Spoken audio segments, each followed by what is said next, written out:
Welcome to another episode of Happy, Healthy, and Skeptical. We are your hosts, Jennifer Hobson and Christy Palermo. Christy, we are quickly approaching November and December of 2023, which, as always, I feel like it's one of the things you say as you're an old person. Like, I can't believe how fast it's going. I don't know if you say it more as you're getting older. However, as we approach this time of year, every single year, I think it continues to evolve for me. But I want to ask you, how do you approach this season for really achieving goals? It doesn't matter what kind of goals, whether it's business goals or personal goals, but how do you approach this season of going into November and December? As you're saying all this, I'm like, really, holy moly, how did we get to November of 2023? I feel like it was just spring. Anyway, so we're here and we're in it. And I personally, I like to think of the holidays, I'm like, right after Halloween, because Halloween's a holiday anyway. So now I'm like, November 1st, I'm like, we're in it. We're in holiday season. And I'm one where I was not like that my whole life. But now I'm like, let's put the tree up. I don't know where this is coming from. Where I'm cringing as you're saying. Again, our opposites here.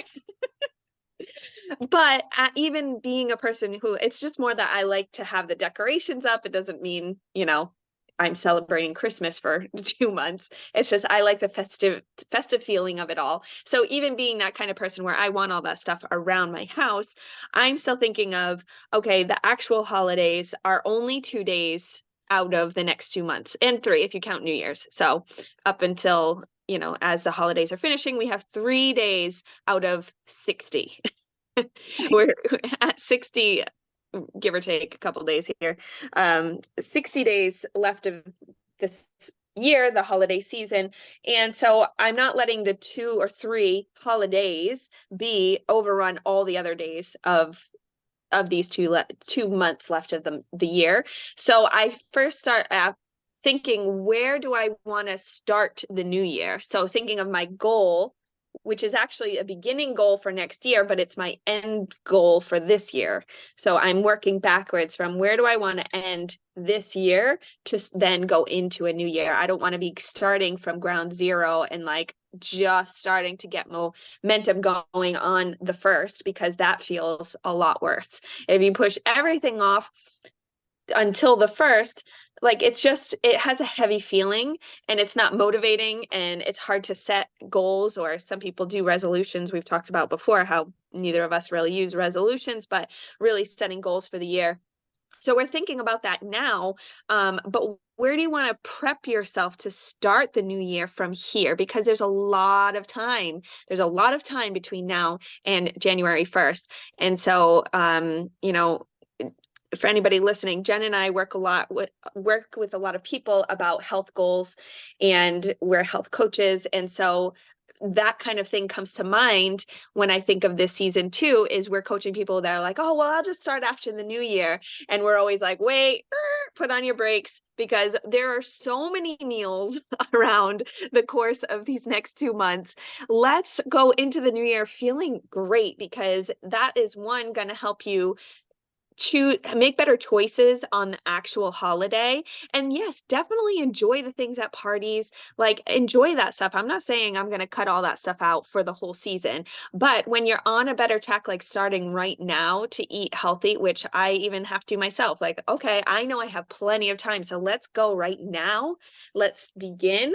And then you are better prepped to make better choices on those holidays, because you are already feeling better in your body. Like I started working out again. I took a month off or so, and now I'm like, okay, I need to get going, because I don't want to feel stuck and heavy as I start the new year. So I'm starting off with that end goal in mind, and then I'm working my way backwards to back through my calendar, which we've talked a lot about this in the past too, is putting things on your calendar. What do I need to have on my calendar, or what do I need to not have on my calendar? Especially this time of year, sometimes we just have to say no to things, which I am a person that really struggles with that, because I want to just, see everybody as much as I can. But especially now having a family, like I just have to keep them in mind, and knowing what can be overwhelming for our family to overcommit to stuff. So also knowing where I want to keep the space and time for my family in this crazy season. And so really looking at my calendar right now. You unpacked a whole lot there, Chris. And there's a couple things, that I want to kind of reiterate to the people listening is, you need to not plan for this season based on 3 days, right?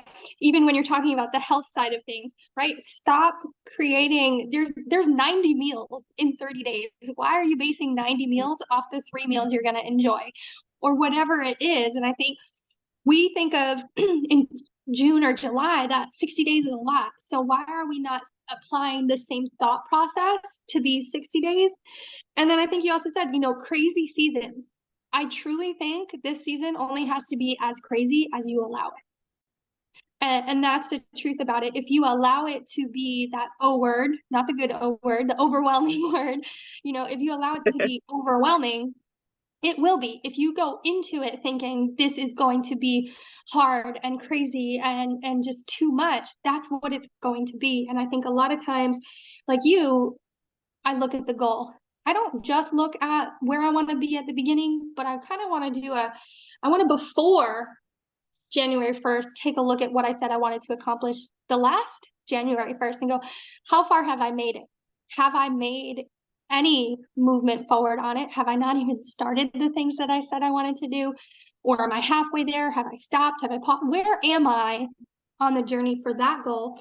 And then go, all right, I have two options. I can either look at this next 60 days as momentum season, or I can look at them as resistance season. And those are really your two options when you're talking about moving towards goals in this time period.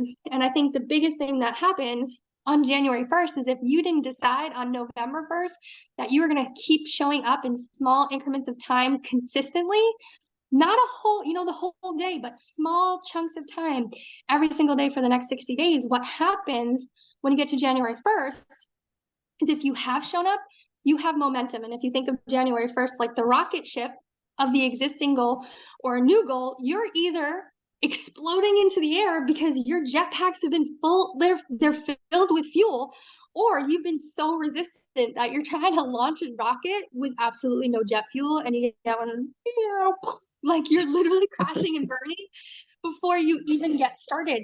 And I think it goes back to we've talked about it though before with Hal Elrod. It's, it's nothing extraordinary, but it's things that we're doing daily. And I've listened to Ed Mylett talk about this before, and it's not just the option to have momentum season or resistance season. This is separation season.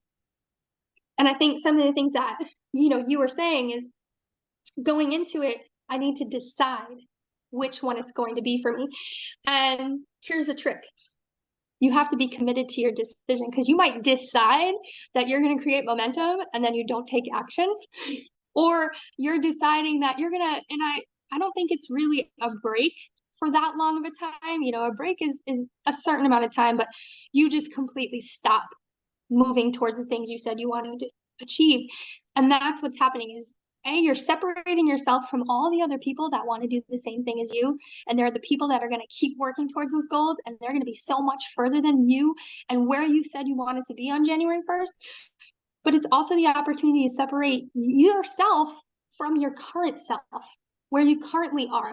If you're not happy with your paycheck, if you're not happy with where your business is, if you're not, completely content with how your health and wellness journey, you have to take the time now to decide that on January 1st, you're going to be celebrating the things you've accomplished over the last 60 days versus going all the should and shoulding all over yourself on January 1st for all the things that, you swapped talking to people for your business because you wanted to go shopping.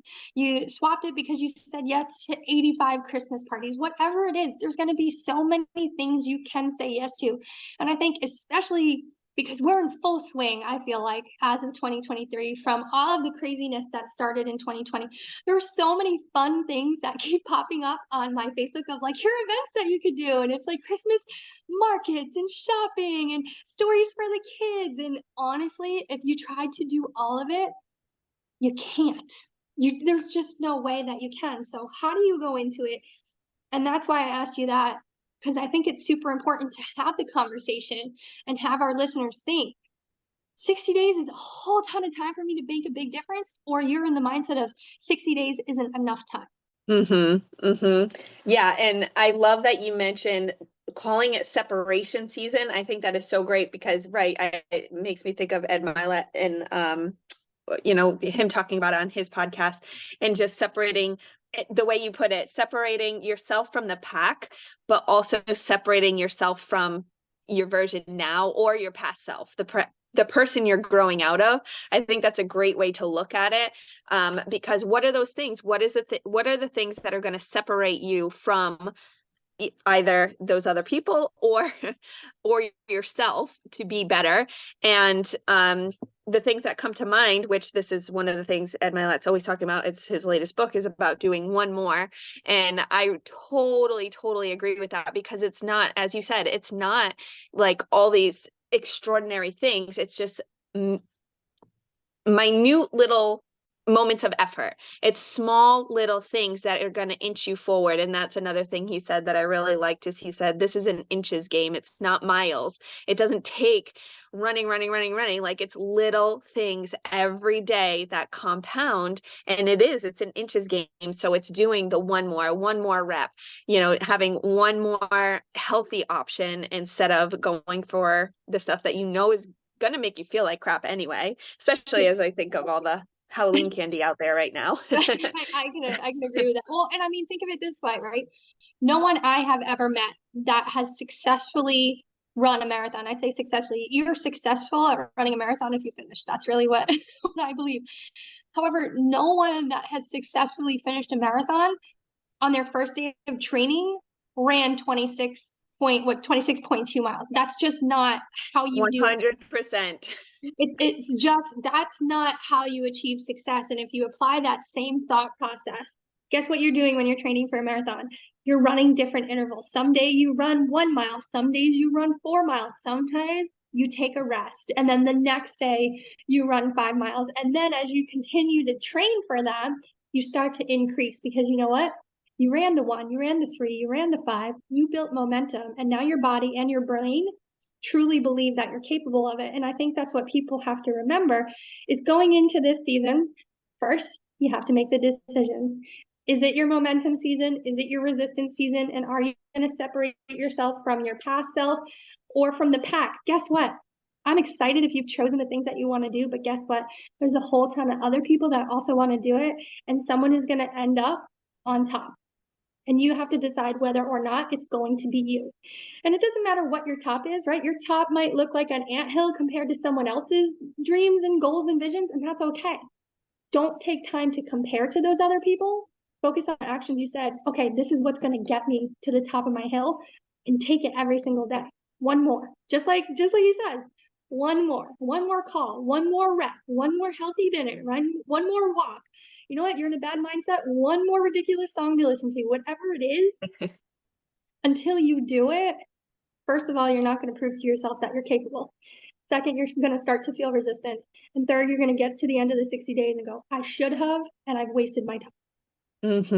The biggest realization people have to have is that separation season isn't easy. That's why we call it separation season, right? There are going to be times where you don't feel like it. There are always going to be times you don't feel like it.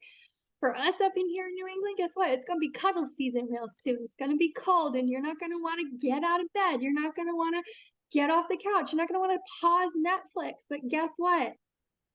Your dream, first of all, is worth it. Your goal is worth it. And once you start to pause and take the action, you're going to feel different. And I know for you guys down in Florida, guess what?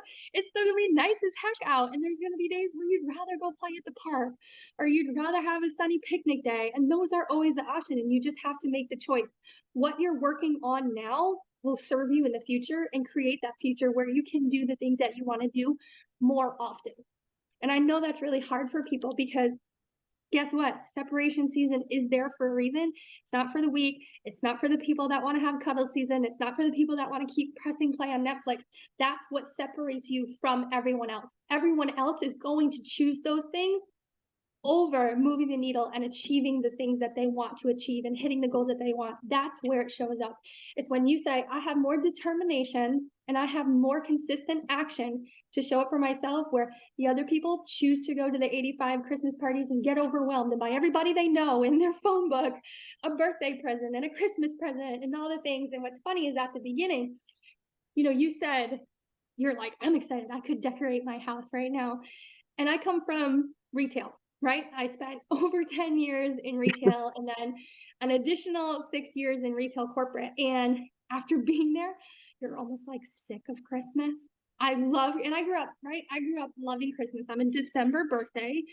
So we would also postpone decorating until my birthday. And that was a fun thing, though my birthday is the 12th, so it doesn't give you a whole lot of time with your Christmas decorations.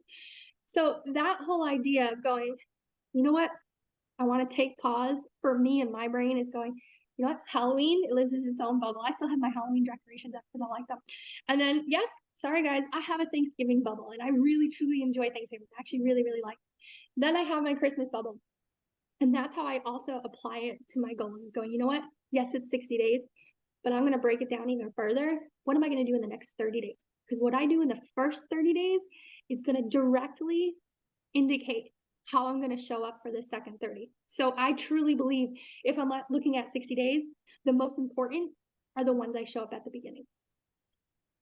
It's how you show up at the beginning, and those small steps, those are the things that as you show up, that's when you are redirecting your own brain, really, and you start to believe in yourself. Is just as you do the one more, as you show up maybe on a Friday afternoon or Saturday when a lot of other people are totally off in holiday land, it, again, not doing anything crazy, but just showing up that little bit extra. Those are the things that one, builds your confidence, two, it changes your own mindset to believe in yourself, that you can be that version of yourself that you're picturing.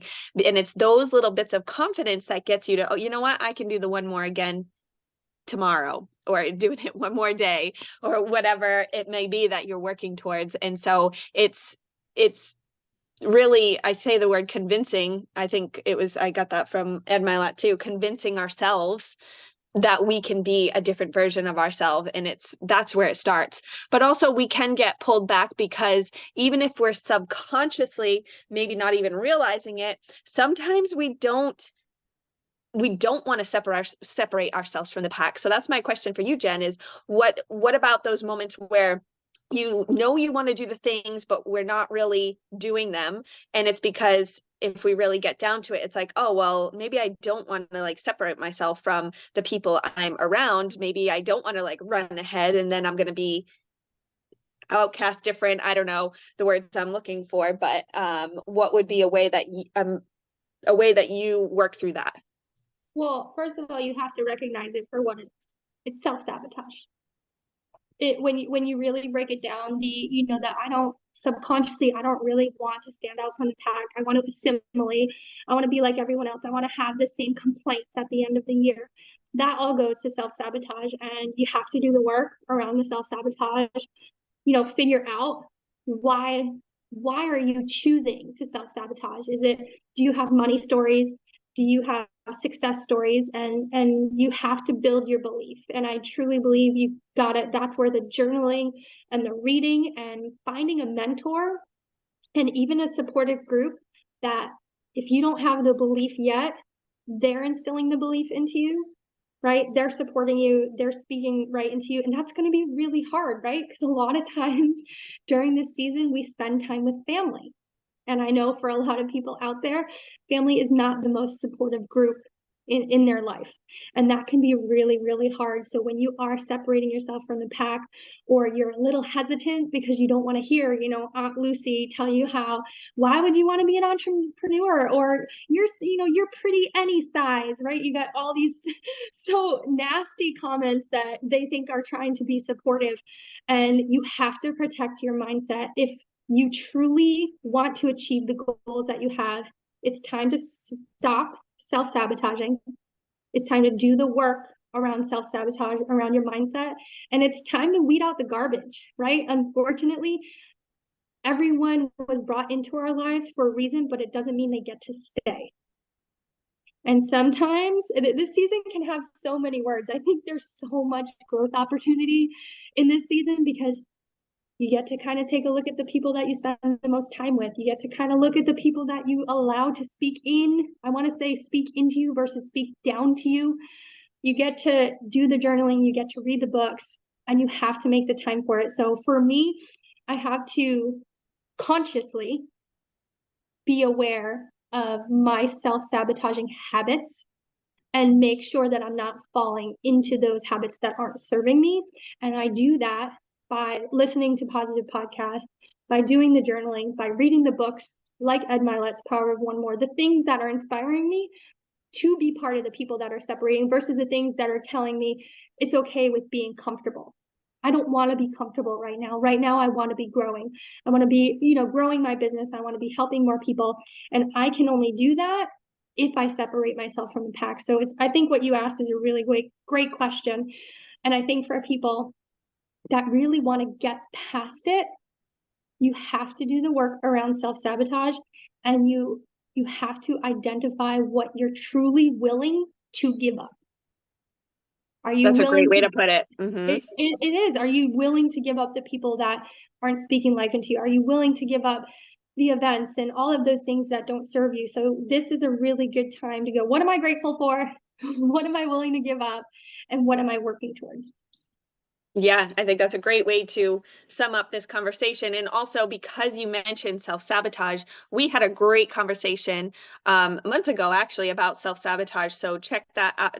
Go look up that episode and listen to that one because we had a lot of really specific, great tips more on self-sabotage, because that at the base of of not doing the things, that really is the base of it for most of us as we go through it. And so if you're needing some tips for that, once again, I think we had a great conversation around all this because this is a season, guys. We can choose to show up now, or you can just coast and then, struggle as you want to get started again on January 1st and be like, oh, like, are you going to regret that you didn't do something now on January 1st? Are you going to be like, oh, I should have started this, that, the other thing, even if it was mid-November, like I had time. Are you going to regret that?